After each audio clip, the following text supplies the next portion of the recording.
I grew up in Villa Hills, and I still live in Villa Hills today. This is the beginning of my career as an author. This is my first book.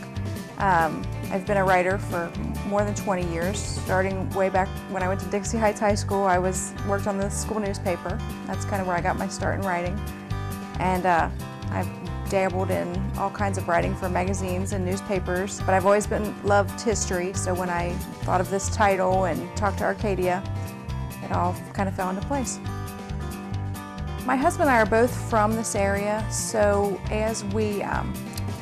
since we've been married, a lot of times I'll say, you know, what was the name of that restaurant? You know, the one that was down there by that one place, and he'll say, oh, you know, I think it was called this. And so he and I would do that all the time, bounce ideas off each other. He'll say, remember that one building?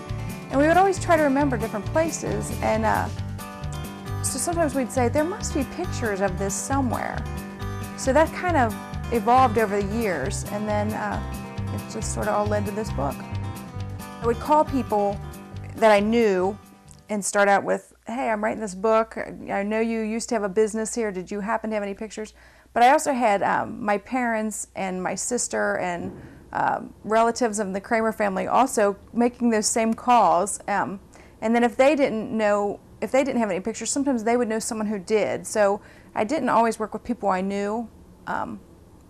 But when I went to get their pictures, then I made a lot of new friends. My dad has a knack for being able to see the bumper of a car and tell you what year and make and model, and he's done that his whole life. It was very helpful in this book because I have a picture of a car, some cars on Dixie Highway, and I needed to verify the year, and if I thought it was later, I could ask him and he'd say, no, that didn't come out until 1953, and so he was really helpful in that way. My mom is, she just knows everybody, and she has no trouble walking up to somebody or calling somebody she went to high school with more than 50 years ago. She might not have seen him in 50 years. She has no problem calling him and saying, hey, I remember that your dad had this shop. And so that led to a lot of pictures, just how my mom's just kind of a social butterfly. The Dixie Highway, it was a buffalo trail. Buffalo would cross the Ohio River and head down, I guess, to like Big Bone, where they would get to the Salt Lick. And then as people moved into the area, instead of making new roads, it was already cleared. The trees were cleared and there was already a pathway. So a lot of the roads we use today were originally from the buffalo. But it was a major thoroughfare.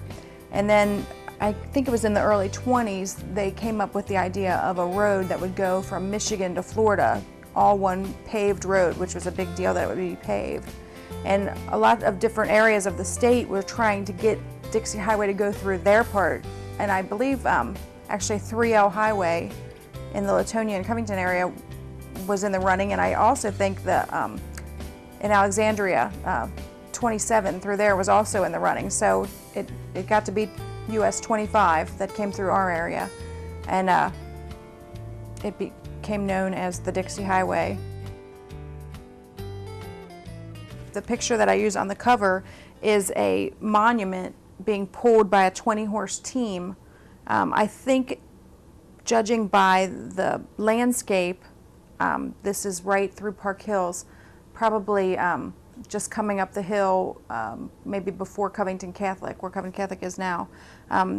This 20-horse team was on their way to Highland Cemetery with a giant concrete obelisk.